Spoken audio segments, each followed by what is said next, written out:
7년 전의 발언이다, 또 뭐 몇 년 전의 발언이다 이런 발언들도 있지만 뭐 말씀 주신 것처럼 몇 달 전에 나왔던 발언들도 있기 때문에 사실상 굉장히 또 국민들이 보시기에 또 국민 눈높이에서 바라봤을 때는 부적절해 보일 수 있는 부분이 있거든요. 그렇기 때문에 분명히 본인이 이 부분에 대해서 한 번 더 사과가 나와야 될 것 같다라는 생각은 듭니다.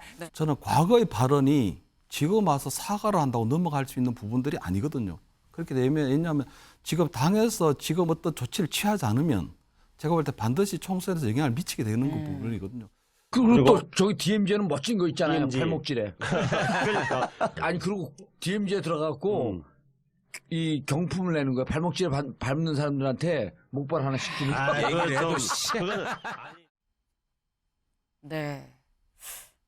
내용 자체가 굉장히 목발을 밟으면 경품으로, 지뢰를 밟으면 경품으로 목발을 준다라는 내용도 좀 놀라운데 그 주변에서 깔깔깔깔 우는 소리가 계속 지금 들리고 있습니다.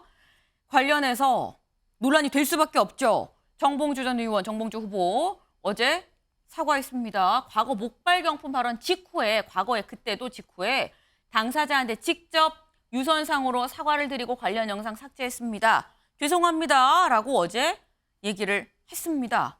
근데 사과를 받았다고 해야 되는 당사자들이 말하길 나는 연락도 사과도 받은 적이 없습니다. 라고 또 밝혔어요.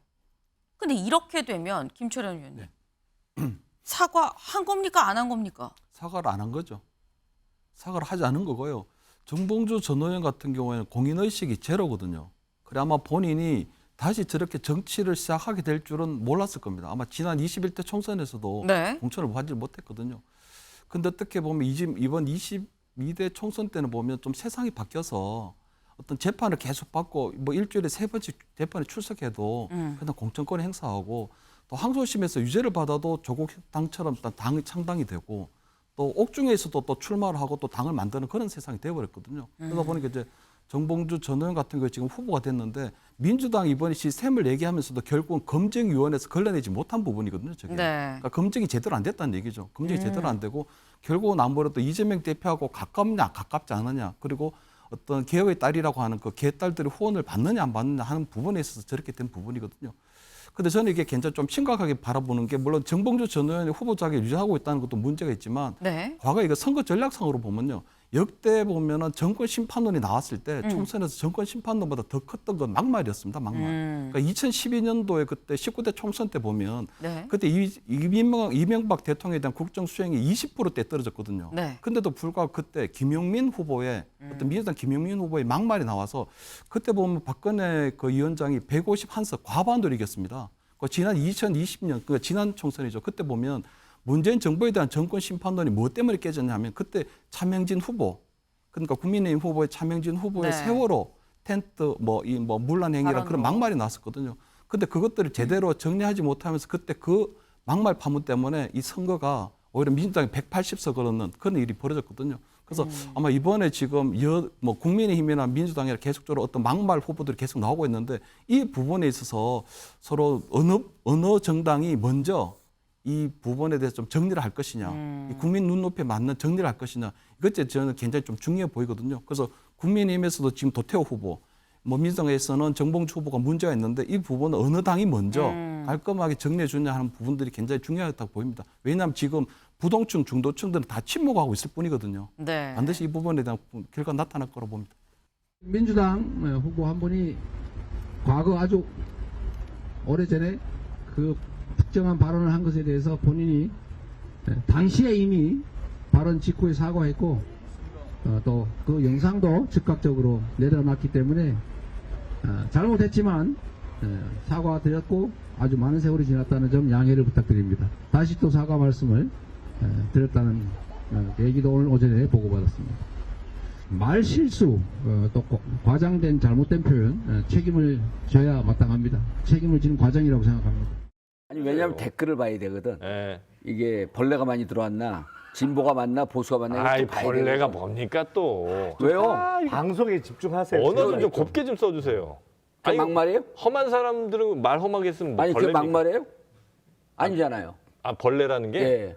아, 이건 좀 약간 막말이 가깝죠. 막말 아니에요, 벌레가. 잘하면 그럼 한판 여기 붙겠는데? 바퀴벌레가 딱 나오면 벌레 나왔다 그러지. 에이, 또 말장난 하신다. 너 한 번 만나면 죽여버려 이제. K 머시기. 이 X 같은 XX야. 전국 40개 교도소 통일된 조폭이 내 나와바리야. 이것이 정봉주 전 의원이 그때 저를 저격하려고 했던 말입니다. 이재명 대표의 민주당이 선택한 후보는 바로 이런 막말을 하는 사람입니다. 네. 지금 정봉주 후보에 대해서, 정봉주 전 의원에 대해서 다른 막말들도 계속해서 나오고 있습니다. 특히 이재명 대표, 사실 뭐 목발 경품 얘기는 오래전 얘기다라고 지금 얘기를 했는데, 근데 장현주 변호사님, 지금 벌레 얘기를 했거든요. 벌레들 들어왔는 좀 봐야겠다 댓글. 이거 막말 아니, 이게 무슨 막말이에요라고 얘기했는데 그거는 지지난달입니다. 올해 1월이거든요. 어떻게 보십니까? 그렇죠. 지금 계속해서 어떤 과거의 발언들이 나오고 있는 중인데요. 네. 상당히 부적절하다고 봐야 될 것 같습니다. 물론 뭐 7년 전의 발언이다, 또 뭐 몇 년 전의 발언이다, 이런 발언들도 있지만 뭐 말씀 주신 것처럼 몇 달 전에 나왔던 발언들도 있기 때문에 사실상 굉장히 또 국민들이 보시기에 또 국민 눈높이에서 바라봤을 때는 부적절해 보일 수 있는 부분이 있거든요. 그렇기 때문에 분명히 본인이 이 부분에 대해서 한 번 더 사과가 나와야 될 것 같다라는 생각은 듭니다. 네. 지도부에서도 특히 이제 이재명 대표로서도 총선을 앞두고 설화를 차단해야 된다라는 경계령을 지금 내린 상황이기 때문에요. 이 부분 가볍게 넘기지 않을 거라고 생각합니다. 다만 과거에 했던 말들에 대해서 지금 현재 본인의 입장이 어떠한지, 그리고 진중하게 사과를 하려고 하는 것인지, 그리고 앞으로의 태도가 어떻게 될 것인지, 이런 부분들을 한 번 더 국민들께 그리고 당원들께 또 허심탄회하게 이야기를 해야 되는 그런 또 상황에 있다라고 생각이 들고요. 그래야만 대표도 그리고 지도부도 이런 부분에 대해서 국민 정서를 고려해 볼 수 있지 않을까, 이렇게 생각해 봅니다. 네. 대한민국 민주주의 역사에서 국민을 기만하는 권력은 언제나 국민으로부터 매서운 회처리로 심판받아왔습니다. 우리 민주당도 예외가 아닙니다. 저를 비롯한 우리 민주당의 모든 후보들과 당의 구성원들도 앞으로 더 한층 말과 행동에 신중을 기해야 할 것입니다. 이제 지금부터는 굉장히 신중하고 살얼음판을 걷습니다. 가능한 문제가 될 말에 대해서 유념을 하시고, 여러 가지 선거 경험으로 보면 말 한마디 가지고 선거 판세가 바뀌는 경우를 제가 여러 번 봤습니다. 지금 이 야당의 막말 경계령이 내려졌다라고 말씀을 드렸는데, 그럼 이 막말이 야당만 문제냐 아니라는 겁니다. 다음 기사 볼까요? 조선보다 일제강점기가 더 좋았을 수도. 누구의 얘기냐? 네, 지금 조수연, 국민의힘 조수연 후보의 얘기입니다. 역시 2017년에 SNS에 이런 걸 올렸다고 그래요. 같이 볼까요? 광복절과 국치일이라는 제목으로 봉건적 조선 지배를 받는 것보다 일제강점기에 더 살기 좋았을지 모릅니다라는 글을 올렸습니다. 근데 일단 조수연 후보도 사과했습니다. 글 볼까요? 네. 당시 백성의 아픔을 이해하자는 차원을 넘는 실언이었음을 사과드린다. 관련 부분 즉시 삭제했다. 저는 이완용이란 매국노를 아주 싫어한다.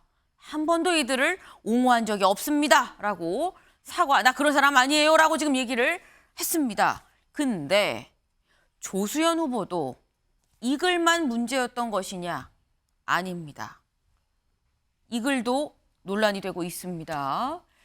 제주 4.3 항쟁 기념식 때 문재인 당시 대통령이 했었던 이 기념식 연설을 얘기를 하면서 제주 폭동을 일으킨 자들이 완전한 독립을 꿈꾸며 분단을 반대했는가, 아니면 김일성, 박헌영의 지령을 받고 무장 폭동을 통해 사회주의 국가를 꿈꾸었는가, 북한의 지령을 받고 제주 4.3 사건이 일어난 거 아니겠느냐라는 취지의 글을 올렸습니다. 네. 김철현 의원님, 제주 4.3 사건 김일성 지령으로 일어난 겁니까? 그러니까 지금 제가 볼 때는 저게 일종의 유튜브 리스크이기도 하고 마우스 리스크인데요. 네. 저는 과거의 발언이 지금 와서 사과를 한다고 넘어갈 수 있는 부분들이 아니거든요. 그렇게 되면, 왜냐하면 지금 당에서 지금 어떤 조치를 취하지 않으면 제가 볼 때 반드시 총선에서 영향을 미치게 되는 부분이거든요. 저번 같은 경우는 지금 굉장히 좀 이 4.3 항쟁에 대한 역사적 평가 다 끝난 부분이 있거든요. 그러니까 도태우 후보도 마찬가지고 5.18 광주 항쟁이나 4.3 항쟁에 대한 역사적 평가 끝났는데 저런 분들이 끊임없이 거기에 대한 문제제기를 하는 부분이 있거든요. 만약에 조 후보가 아마 그대로 초보 자격을 유지하게 된다면 제주도 선거는 벌써 끝난 거나 마찬가지거든요. 그리고 도태우 후보도 그대로 유지가 됐을 경우에 수도권 표심에도 어마어마한 영향을 미치는 거거든요. 그래서 저는 왜 그런 부분들에 이 선제적으로 조치가 이루어지지 않는지 잘 모르겠는데 도태우 후보나 이분들도 마찬가지지만 본인이 과거에 했던 발언에 대한 문제에 대한 해명을 하지 않고 있거든요. 그러니까 도태우 후보 같은 경우에도 보면 5.18이 북한군의 개입에 의한 것이 상식이라고 했다면 그 부분에 대해서 지금 본인이 현재의 생각이 어떠한지 변화가 있었는지 없었는지를 설명해야 되는데 그 부분에 대한 설명을 하지 않고 있고요.